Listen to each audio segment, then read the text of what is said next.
আমি সুকেন্দু সবাইকে স্বাগত আমার ইউটিউব চ্যানেলে। আজকে ভিডিওটিতে আমরা ক্লাস 10 এর জিওগ্রাফির বায়ুমণ্ডল এই অধ্যায়টির উপর বায়ু চাপ বিষয়ে আলোচনা করব। তাহলে চলো শুরু করা যাক। তো প্রথমেই আমরা জানবো যে বায়ু চাপ বলতে ঠিক কী বোঝায়। তো দেখো এখানেতে বলা হয়েছে যে বায়ুর ওজন আছে, বায়ু তাই চাপ দেয়। তো এই বিষয়টা সবার আগে আমরা বুঝবো যে বায়ুর ওজন আছে, বায়ু তাই চাপ দেয়, এটা কি? আমরা আগেই জেনেছি যে আমাদের পৃথিবীর যে বায়ুমণ্ডল, এই পৃথিবীর বায়ুমণ্ডল তিনটে উপাদান দিয়ে তৈরি। কি কি? একটা হচ্ছে গ্যাসীয় উপাদান, একটা হচ্ছে জলীয় বাষ্প, আর হচ্ছে ধূলিকণা। তো এই যে তিনটে যে উপাদান রয়েছে, সম্মিলিতভাবে আমাদের এই পৃথিবীর বায়ুমণ্ডল এর এই উপাদানগুলোর একটা ওজন আছে, যে ওজনটাই কিন্তু আমাদের পৃথিবীর বায়ুমণ্ডলের ওজন, এবং এটাই আমাদের পৃথিবীর ভূপৃষ্ঠের ওপরেতে পড়ে। তো সেটাই প্রথমে বলা হয়েছে যে বায়ুর ওজন আছে তাই বায়ু চাপ দেয়। অর্থাৎ আমাদের পৃথিবীর বায়ুমণ্ডল যে সমস্ত উপাদানগুলো নিয়ে তৈরি, সেই সমস্ত উপাদানগুলোর সম্মিলিতভাবে একটা ওজন আছে, এবং সেই ওজনটা থাকার কারণেতেই কিন্তু আমাদের বায়ু চাপ দিয়ে থাকে। এই বিষয়টা একটা খুব সোজা উদাহরণ দিয়ে যদি আমরা বোঝার চেষ্টা করি, তাহলে এটা আমরা খুব সহজেই বুঝতে পারবো। যেমন ধরো, যদি আমাদের মাথার ওপরেতে আমরা যদি একটা, দুটো, তিনটে, চারটে করে যদি ইট আমরা চাপাতে থাকি একটার পর একটা, তাহলে আমরা কি অনুভব করব? আমরা অনুভব করব যে আমাদের মাথার ওপরেতে কিছু ভারী একটা জিনিস চাপানো হয়েছে, এবং একটা চাপ আমরা অনুভব করব।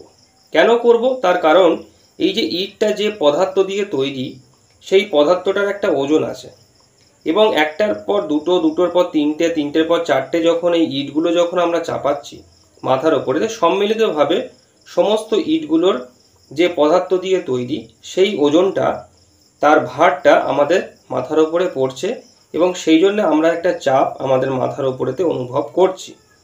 ঠিক একই রকমভাবে আমাদের পৃথিবীর যে বায়ুমণ্ডল আছে, এই পৃথিবীর বায়ুমণ্ডল যে পদার্থ দিয়ে তৈরি বা যে উপাদানগুলো দিয়ে তৈরি, সেই উপাদানগুলো ওজন আছে, এবং সেই ওজনটা থাকার কারণেতেই কিন্তু আমাদের পৃথিবীর বায়ুমণ্ডলের চাপ রয়েছে। আর বায়ুর এই ওজনজনিত চাপকেই কিন্তু বলা হয়ে থাকে বায়ুমণ্ডলীয় চাপ। আর যদি সংজ্ঞা আকারে যদি আমি বলতে চাই, তাহলে বলতে হবে যে কোনো নির্দিষ্ট স্থানে এক একক ক্ষেত্রফলের উপর লম্বভাবে বিস্তৃত বায়ুমণ্ডল তার ওজনের জন্য যে চাপ, যে পরিমাণ চাপ বা বল প্রয়োগ করে, তাকে ওই স্থানের বায়ুমণ্ডলীয় চাপ বলে। তো এটা হচ্ছে পৃথিবীর যে বায়ুমণ্ডলের যে বায়ু চাপ হয়েছে বা যে বায়ু চাপ সৃষ্টি হয়েছে, তাকে যদি সংজ্ঞা আকারেতে আমি বলতে চাই, তাহলে সেটা হচ্ছে এইটা। তো এবারেতে এখান থেকে আরও একটা ইন্টারেস্টিং প্রশ্ন চলে আসে, যে মাথার ওপরেতে যদি আমি ইট চাপাই, তাহলে তার তো একটা ভার বা ওজন আছে, এবং সেই ওজনটা থাকার কারণেতে আমরা আমাদের মাথার ওপরেতে একটা প্রেসার বা চাপ অনুভব করছি। আমরা এটাও জানলাম যে আমাদের পৃথিবীর বায়ুমণ্ডল যে পদার্থ দিয়ে তৈরি, সেই পদার্থগুলোরও একটা ওজন আছে, এবং সেই পদার্থগুলো যখন পৃথিবীর ভূপৃষ্ঠের ওপরেতে চাপ দেয় বা যে ওজনটা পড়ে, তার কারণেতেও চাপ পড়ে, এবং সেটাকেই বায়ুমণ্ডলের চাপ বলে। তাহলে আমাদের শরীরের ওপরে তো সেই চাপটা পড়বে, তাহলে আমরা সেটা বুঝতে পারি না কেন? অর্থাৎ আমরা পৃথিবীর যে বায়ুমণ্ডলের যে চাপটা আছে, এই চাপটা আমরা বুঝতে পারি না কেন বা ফিল করতে পারি না কেন? এটা একটা খুব ইন্টারেস্টিং বিষয়। তো এই যে প্রশ্নটা আছে, এই প্রশ্নের যে উত্তরটা, সেটা আমি একদম ভিডিও শেষেতে দেবো, যে কী কারণেতে পৃথিবীর বায়ুমণ্ডলের চাপ থাকার কারণেও আমরা সেই চাপকে অনুভব করতে পারি না। তো তার জন্য তোমরা ভিডিওটা শেষ পর্যন্ত দেখতে থাকো। তো এটা আমরা যেটা প্রথমে যেটা আলোচনা করলাম, এটা হচ্ছে যে পৃথিবীর বায়ুচাপ কাকে বলে বা বায়ুচাপ বলতে কি বোঝায়। তো এর পরেতে আমরা পৃথিবীর যে বায়ুর যে চাপ, এই বায়ুচাপের কতগুলো গুরুত্বপূর্ণ বৈশিষ্ট্য আছে, যে বৈশিষ্ট্যগুলো আমরা এবারে এক এক করে জেনে নেব। তো প্রথম যে বৈশিষ্ট্যটা যেটা রয়েছে, সেটা হচ্ছে কি না, পৃথিবীর সর্বত্র বায়ুমণ্ডলীয় চাপ সমান নয়। খুব গুরুত্বপূর্ণ একটা বৈশিষ্ট্য। তো এটা আমাদের মনে রাখতে হবে যে পৃথিবীর যে বায়ুমণ্ডলের যে চাপ, অর্থাৎ বায়ুর যে চাপ, আমাদের পৃথিবীর ভূপৃষ্ঠের ওপরেতে কিন্তু সব জায়গায় সেটা সমানভাবে কিন্তু পড়ে না। ক্ষেত্র বিশেষে পৃথিবীর বায়ুমণ্ডলের চাপের কিন্তু পার্থক্য লক্ষ্য করা যায়। দ্বিতীয় যে বৈশিষ্ট্যটা আছে, সেটা হচ্ছে কি না, বায়ুর চাপ নির্ভর করে ওই স্থানের উষ্ণতা, বাতাসে জলীয় বাষ্প ও কঠিন বস্তুকণার উপস্থিতির উপর। অর্থাৎ পৃথিবীর বায়ুমণ্ডলের চাপের যে হেরফেরটা হয় ক্ষেত্র বিশেষে বা স্থান বিশেষে, সেটার একটা অন্যতম কারণই হচ্ছে যে আমাদের পৃথিবীর ভূপৃষ্ঠের ওপরেতে স্থান বিশেষে উষ্ণতার পার্থক্য হয়, বাতাসে জলীয় বাষ্পের পার্থক্য হয় এবং বাতাসে থাকা যে কঠিন বস্তুকণা, যে ধূলিকণা থাকে, যেটাকে আমরা অ্যারোসোলও বলি, তো তার যে হেরফেরটা হয়ে থাকে, কম বেশি যে পরিমাণগত যে হেরফেরটা হয়ে থাকে, সেই কারণে কিন্তু আমাদের পৃথিবীর যে বায়ুর চাপ আছে সেই বায়ুর চাপ কিন্তু সব জায়গায় সমানভাবে পড়ে না। অর্থাৎ পৃথিবীর বায়ু চাপ কিন্তু নির্ভর করে প্রধানত উষ্ণতা, জলীয় বাষ্প এবং বাতাসে থাকা কঠিন যে বস্তুকণা তার উপর। 3 নম্বর যে বৈশিষ্ট্যটা আছে সেটা হচ্ছে যে উষ্ণতা বাড়লে বায়ুর চাপ কমে এবং উষ্ণতা কমলে বায়ুর চাপ বাড়ে। খুব গুরুত্বপূর্ণ একটা বৈশিষ্ট্য। অর্থাৎ উষ্ণতার সঙ্গে বায়ুচাপের যে সম্পর্কটা সেটা হচ্ছে ব্যস্তানুপাতিক। যদি ভূপৃষ্ঠের কোনো জায়গাতে উষ্ণতা বাড়তে থাকে কোনো কারণেতে, তাহলে সেই জায়গাতে বায়ুর নিম্নচাপ তৈরি হবে, অর্থাৎ বায়ুচাপ কমে নিম্নচাপ তৈরি হবে। আবার যদি দেখা যায় যে পৃথিবীর ভূপৃষ্ঠের কোনো স্থানে যদি উষ্ণতা কমতে থাকে, তাহলে দেখা যাবে যে বায়ুচাপ বাড়তে থাকবে। অর্থাৎ উষ্ণতা যদি বাড়ে তাহলে বায়ুর চাপ কমবে, আর উষ্ণতা যদি কমে তাহলে বায়ুর চাপ বাড়বে। অর্থাৎ উষ্ণতার সঙ্গে বায়ুচাপের যে সম্পর্কটা, এটা ব্যস্তানুপাতে পরিবর্তিত হয়ে থাকে। 4 নম্বর যে বৈশিষ্ট্যটা সেটা হচ্ছে কি না, ভূপৃষ্ঠ সংলগ্ন বায়ুর ঘনত্ব বেশি, তাই বায়ুর চাপও বেশি। অর্থাৎ আমাদের পৃথিবীর যে বায়ুমণ্ডল আছে, বায়ুমণ্ডলের যে স্তরগুলো আছে, আমরা জেনেছি যে ট্রপোস্ফিয়ার, স্ট্র্যাটোস্ফিয়ার, মেসোস্ফিয়ার ইত্যাদি যে স্তরগুলো রয়েছে, সব থেকে নিচের যে স্তরটা সেটার নাম হচ্ছে ট্রপোস্ফিয়ার। এবং এই ট্রপোস্ফিয়ার আমাদের পৃথিবীর বায়ুমণ্ডলের সব থেকে অধিক ঘনত্বযুক্ত স্তর। অর্থাৎ বায়ুমণ্ডল যে সমস্ত উপাদান দিয়ে তৈরি তার বেশিরভাগটাই এই ট্রপোস্ফিয়ার স্তরেতেই কেন্দ্রীভূত হয়েছে। যে কারণেতে ট্রপোস্ফিয়ার স্তর বা নিম্ন বায়ুমণ্ডলের যে স্তর বা নিম্ন বায়ুমণ্ডলের ঘনত্বটা বেশি, পদার্থ বেশি থাকলে ঘনত্বটা বেশি হবে, এবং সেই কারণেতে দেখা যায় যে নিম্ন বায়ুমণ্ডলেতে বায়ুর চাপও বেশি। অর্থাৎ ভূপৃষ্ঠ সংলগ্ন বায়ুস্তরেতে বায়ুর চাপটা বেশি পড়ে।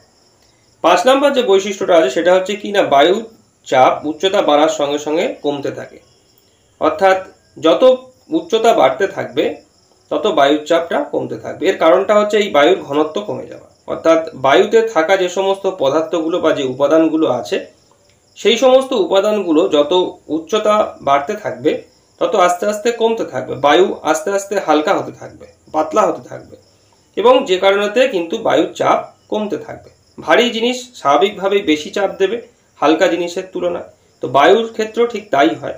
নিম্ন বায়ুমণ্ডলটা কি হয়, বেশি ঘনত্বযুক্ত হওয়ার জন্যে সে চাপটা বেশি দিয়ে থাকে। এবার যত আমি ভূপৃষ্ঠ থেকে উপরের দিকে উঠতে থাকবো, বায়ুর ঘনত্ব কমতে থাকবে, বায়ু হালকা হতে থাকবে, যে কারণেতে বায়ুর চাপও আস্তে আস্তে কমতে থাকবে। তো এই 5টা খুব গুরুত্বপূর্ণ বৈশিষ্ট্য বায়ুচাপের ক্ষেত্রে লক্ষ্য করা যায়। এরপরেতে আমরা যে জিনিসটা জানবো সেটা হচ্ছে যে প্রমাণ বায়ুমণ্ডলীয় চাপ। অর্থাৎ আমাদের পৃথিবীর ভূপৃষ্ঠের উপরে বা আমাদের পৃথিবীর ভূপৃষ্ঠের উপরেতে বায়ুমণ্ডল যে চাপটা দিয়ে থাকে সেটা সব জায়গাতে সমান নয়, সেটা আমরা জানলাম। কিন্তু একটা প্রমাণ বায়ুমণ্ডলীয় চাপকে স্থির করা হয়েছে, সেটা কত? সেটা হচ্ছে যে 45 ডিগ্রি অক্ষাংশে 15 ডিগ্রি সেন্টিগ্রেড উষ্ণতায় সমুদ্রপৃষ্ঠের উচ্চতায় বায়ুর চাপ প্রতি বর্গ সেন্টিমিটারে 1013.25 মিলিবার। তো এই যে 1013.25 মিলিবার, এটাই হচ্ছে প্রমাণ বায়ুমণ্ডলীয় চাপ। এর পরের যে বিষয়টা আছে সে বিষয়টা হচ্ছে যে বায়ুর চাপ পরিমাপক যন্ত্র ও একক। তো ব্যারোমিটার নামক যন্ত্রের সাহায্যে বা ব্যারোমিটার যন্ত্রের সাহায্যে বায়ুর চাপকে পরিমাপ করা হয়ে থাকে এবং মিলিবার এককের মাধ্যমে এই বায়ুর চাপকে পরিমাপ করা হয়। অর্থাৎ ব্যারোমিটার যন্ত্রের সাহায্যে এবং মিলিবার এককের দ্বারা আমাদের পৃথিবীর যে বায়ুর যে চাপ বা বায়ুমণ্ডলীয় যে চাপ, সেই চাপকে পরিমাপ করা হয়ে থাকে। এরপরেতে আমাদের সেই প্রথমের সেই ইন্টারেস্টিং যে প্রশ্নটা, অর্থাৎ আমরা বায়ুর চাপ অনুভব করি না কেন, তো এটা নিয়ে এবার আমি আলোচনা করব। তো এটা হচ্ছে যে দেখো এখানে বলছে যে আমাদের শরীরের ভিতরে বায়ু আছে, আর সেই বায়ু বাইরের বায়ুর সমান ও বিপরীত চাপ দেয়, তাই আমরা বায়ুর চাপ অনুভব করি না। তো এটা বুঝতে গেলে এটা বুঝতে হবে সেটা হচ্ছে কি না, আমাদের যে শরীর, এই শরীরের মধ্যে একটা বায়ু আছে, বাতাস রয়েছে। যে বাতাস বা যে বায়ুটা আমাদের শরীরের ভিতর থেকে বাইরের দিকে একটা প্রেসার দেয় বা একটা চাপ দেয়।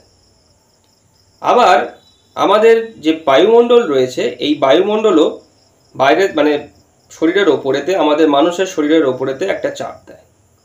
তো আমাদের শরীরের ভিতরের থেকে বায়ুর চাপ বা শরীরের ভিতরের বায়ুর চাপ এবং বায়ুমণ্ডলের যে বায়ুর চাপ যেটা আমাদের শরীরের ওপরে পড়ে, এই দুটো সম্পূর্ণ এক, মানে এর যে চাপের যে পরিমাণটা সেটা এক।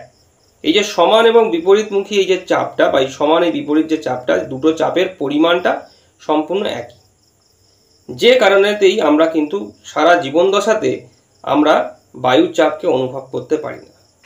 কারণ বায়ুমণ্ডল আমাদের মানুষের শরীরের ওপরেতে যে পরিমাণ চাপ দিয়ে থাকে, ঠিক আমাদের মানুষের শরীরের মধ্যে যে বায়ু আছে সেই বায়ু সেই সমপরিমাণ চাপ এই বায়ুমণ্ডলের ওপরেতে দিয়ে থাকে।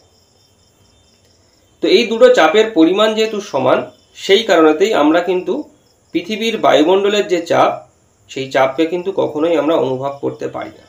যদি এমন কখনো হয় যে আমাদের শরীরের ভিতরের যে চাপটা রয়েছে, বায়ুর যে চাপটা, সেই চাপটা যদি বায়ুমণ্ডলের চাপের থেকে যদি কমে যায়, তাহলে আমাদের শরীর পুরো চিড়েচ্যাপ্টা হয়ে যাবে। অর্থাৎ বায়ুমণ্ডলের যে প্রেসারটা আমাদের শরীরের উপরে পড়বে, সেই প্রেসারেতে আমাদের শরীর পুরো চিড়েচ্যাপ্টা হয়ে যাবে।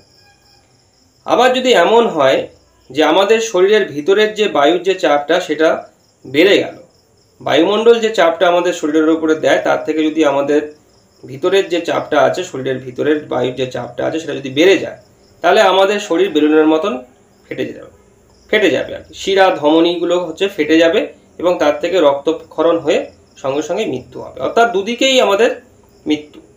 অর্থাৎ আমরা কখনোই আমাদের গোটা জীবন দশাতে, শুধু আমরা কেন, পৃথিবীর ভূপৃষ্ঠের উপরেতে কোনো প্রাণী কিন্তু এই বায়ুমণ্ডলের যে চাপ, সেই চাপকে কিন্তু অনুভব করতে পারে না। প্রকৃতি আমাদেরকে এমনভাবেই সৃষ্টি করেছে যে আমরা এই বায়ুমণ্ডলের যে চাপ আছে সেই চাপের বিরুদ্ধে একটা শরীরের ভিতর থেকে একটা বিপরীতমুখী চাপ সৃষ্টি করে আমাদের এই শরীরটাকে কিন্তু টিকিয়ে রেখেছি, এবং এইভাবেই কিন্তু আমরা সারা জীবন বেঁচেও থাকি। তো আজকের ভিডিওটা আমি এখানেতেই শেষ করছি। সবাই ভালো থেকো। Thank you.